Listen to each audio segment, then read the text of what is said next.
Hi అండి, welcome to our channel Advaita vlogs. ఈరోజు మన వీడియో గుత్తి వంకాయ కూర అంటే రుచిగా సులువుగా చేసుకునే పద్ధతి చూపిస్తానండి. సో గుత్తి వంకాయ కూర అనగానే లెంతీ ప్రాసెస్, టైం టేకన్ అనుకుంటారు కానీ సో ఈ స్టైల్లో కనుక గుత్తి వంకాయ కూర చేస్తామంటే చాలా సింపుల్గా తయారవుతుంది.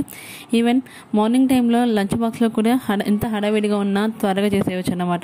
మరి రుచికరమైన గుత్తి వంకాయ కూర సులువుగా ఎలా తయారు చేసుకోవాలో చూద్దాం రండి. ముందుగా అయితే మసాలాలను తయారు చేసుకోవాలండి.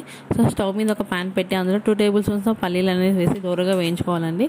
సో అవి వేగాక ఇందులోనే 2 టేబుల్ స్పూన్ ధనియాలు అలాగే ఎండు కొబ్బరి కూడా వేసి దూరగా వేయించాలండి.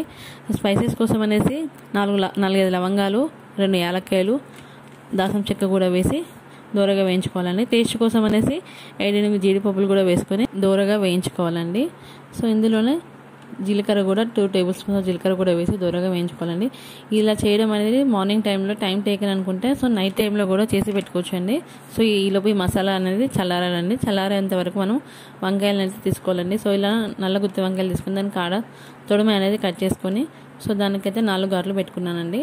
సో ఇలా గారెలు పెట్టుకొని ఉప్పు నీళ్ళలో వేసుకోవాలండి. ఇలా ఒక్కొక్కటిగా అన్ని కట్ చేసుకొని అలా ఉప్పు నీళ్ళలో వేసానండి. సో ఈలోగా అయితే ఇదైతే చల్లారిందండి. సో దీని అయితే మిక్సీ బౌల్లో తీసుకొని అందులో రుచికి తగినంత ఉప్పు, కారం అనేది వేసుకొని మిక్సీ బ్లెండ్ చేశానండి ఒకసారి.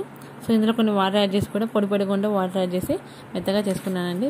మసాలా ముద్దను ఇలా వంకాయలు తీసుకొని వంకాయల్లోకి ఇలా స్టఫింగ్ అనేది అంతా పెట్టుకోవాలండి. ముద్దనంతా చూడండి, అలా వీడియోలో చూపిస్తున్న విధంగా ఘాట్లు తీసాం కదా అందులో పెట్టాలండి. సో అందులో ఒక్కొక్కటిగా అన్ని వంకాయల్లో పెట్టుకొని ఇలా పక్కకు పెట్టుకోవాలండి. మిగిలిన మసాలా ముద్దనైతే గ్రేవీ కోసం వాడుకోవచ్చండి.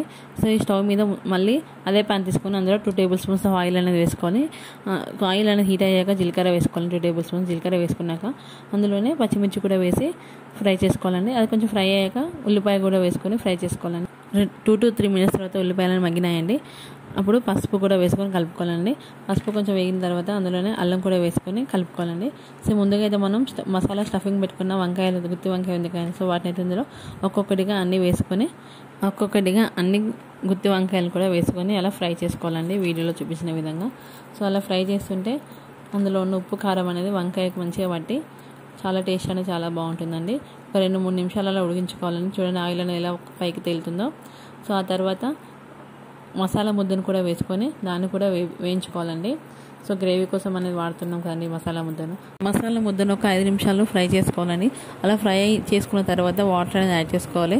ఒక 200 ml వాటర్ అనేది యాడ్ చేసుకొని ఒకసారి కలుపుకొని మూత పెట్టుకొని ఉడికించుకోవాలండి. ఇలా మూత పెట్టి ఉడికించుకునేటప్పుడు ఫ్లేమ్ అనేది లో టు మీడియం అనేది అడ్జస్ట్ చేసుకుంటూ ఉడికించుకోవాలండి.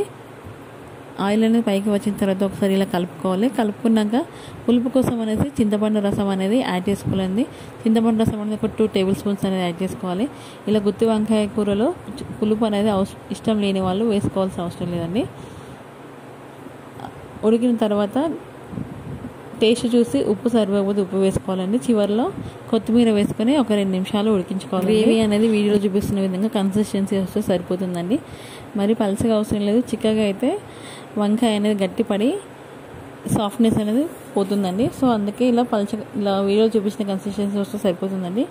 సో ఎంతో టేస్టీగా ఉండే గుత్తి వంకాయ కుర్మా అనేది రెడీ అండి. మీరు కూడా ట్రై చేసి కామెంట్ చేయండి.